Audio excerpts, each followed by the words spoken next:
আলজেরিয়ার বিপক্ষে মাঠে নামার আগে সংবাদ সম্মেলনে এসে একই বললেন লিওনেল মেসি।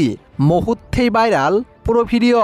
দর্শক, আগামীকাল বাংলাদেশ সময় আলজেরিয়ার বিপক্ষে মাঠে নামতে যাচ্ছে লিওনেল মেসিরা। যে ম্যাচটি দেখার জন্য মুখিয়ে আছেন হাজার হাজার আর্জেন্টিনার সমর্থকরা।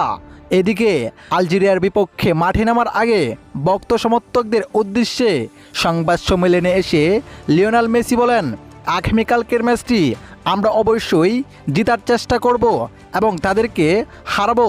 তিনি বলেন, বর্তমানে ছোটো দলগুলো দুর্দান্তভাবে খেলছে, তাই তাদেরকে হালকাভাবে নেওয়া ঠিক হবে না আমাদের।